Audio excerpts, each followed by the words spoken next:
am I the astronaut for cutting off my mother-in-law because she told my daughter she hoped I had died when I was taken to the hospital? She sounds pleasant. I-30 female was in a car crash. I had to be cut out of the car. I wasn't seriously injured though, thankfully, but the other person unfortunately wasn't doing too well from what I saw before I was taken away to the hospital. I was told to stay in the hospital overnight to see if I had suffered from a concussion. I rang my husband and told him what happened. My mother-in-law got the incidents mixed up when he dropped off our daughter, 6 and 11, to my mother-in-law while he rushed to see me. The next morning, my husband brought our daughters to come get while I was waiting to be discharged. Upon seeing my 6-year-old, busted into tears and said, "I don't want you to die." I comforted her and said, "I'm not dying. I was very lucky."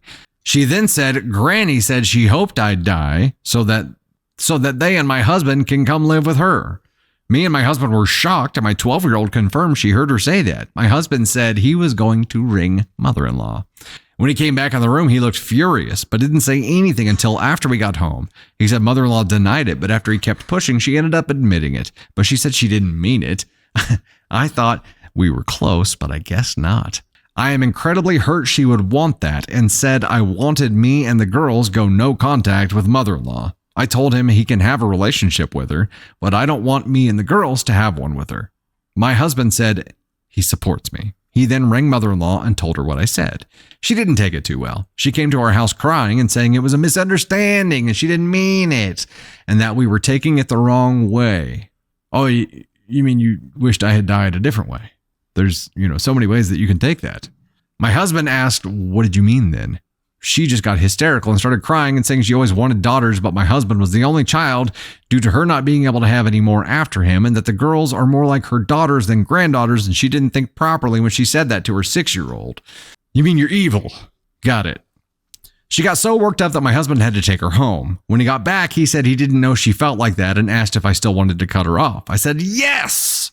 He said okay and didn't argue. But it's been a week now and he's still very quiet and hasn't said much about what happened. And now I'm starting to feel guilty and wondering if I did take it the wrong way and am I being the asshole? Before we dive into updates here, what? Yeah, this was grief of not being able to have any additional children, right? So, but to openly say my granddaughters are more like my daughters, and that's why I said I hope their mom would die so they could live with me.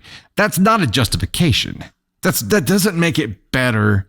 That actually makes it a little bit worse because now it was premeditated, right? Now it was malicious. Now it was now there's reasoning behind it. It's not like she's just talking crazy. No, she had a reason. There's no way to take it in a good way. There's no way.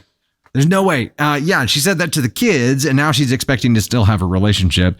And the scary part of this is that hubby comes back and he's like, "Do you still want to cut her off?" Well, yeah, it's even worse now. What do you mean? Do I still not want to talk to her? Of course. I don't want her around our children. What the hell? How has it gotten any better, dude? It hasn't. All right, here's the update. Update number 1. Well, you guys were right. I decided to talk to my husband and asked if he was upset that I decided that me and the girls would go no contact with mother-in-law. He said he wasn't. He said he always knew mother-in-law wanted a daughter instead of him, and it brought back all the bad memories of rejection and hurt he felt growing up as a kid. Well, that sucks, but it's better than we thought it was. I suggested therapy, and he's willing to go. We're also going to get therapy for our 6-year-old, as she now gets anxious if I'm not within her sight. Thanks, Grandma. My husband agreed that going no contact with mother-in-law is the best thing for our family. Our daughter's birthday is coming up, and we have yet to tell mother-in-law that she is no longer invited. Not looking forward to that, but that's the update. Thanks, everyone, for the lovely comments and support. I appreciate it. Just don't invite her, and then afterwards, when she finds out about the party, just be like, "Oh, we thought you died. Sorry, we didn't invite you because we thought you were dead." This is just but knowing hubby's. Knowing the seeds that grew into a depression more than him being upset with the wife about wanting to go no contact, that at least helps with solidifying him being on her side and them going no contact in here. Here is update number 2.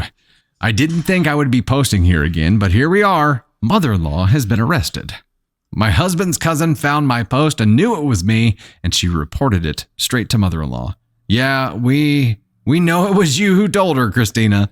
Margaret told us all about it when she came over and screamed that we can't keep her daughters from her.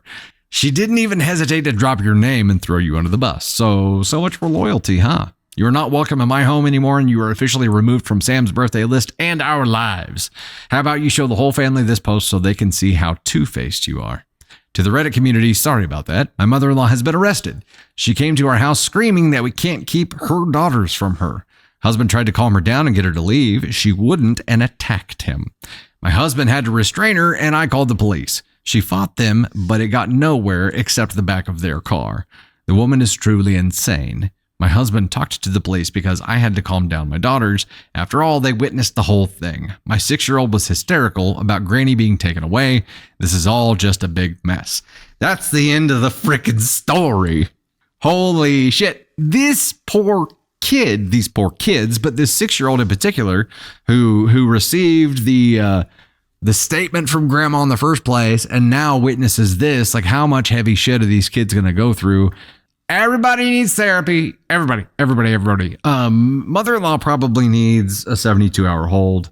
Mother-in-law has some serious issues. She's a danger to herself and others right now. And yeah, she has unprocessed grief that is rearing its ugly head in all kinds of crazy ways. I shouldn't use the word crazy, but it's crazy. She needs help, right? This is not healthy. This is not okay. For her to show up and say, those are her daughters and you can't keep them from her. She's delusional, right? This is beyond Delulu. This is delusional. This is dangerous. So that yeah, she definitely needs help. I think it's a great idea to get the kids some counseling now as well, because they've been witness to some pretty hairy shit. And then of course, OP, you and hubby seem to be handling everything pretty well. Hubby is probably taking this much worse than he's letting on. He did admit about all the mistreatment in his childhood, rearing its ugly head back up because she always wanted a girl.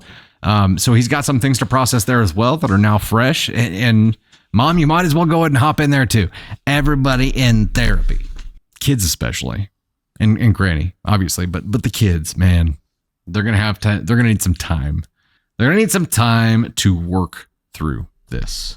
Oh, hand that rocks the cradle. Yeah. Where's the father? So her mother-in-law's husband, father-in-law, they never even mention him. He must not be around. Or he's just like, oh, she's going batshit crazy again. It's fine.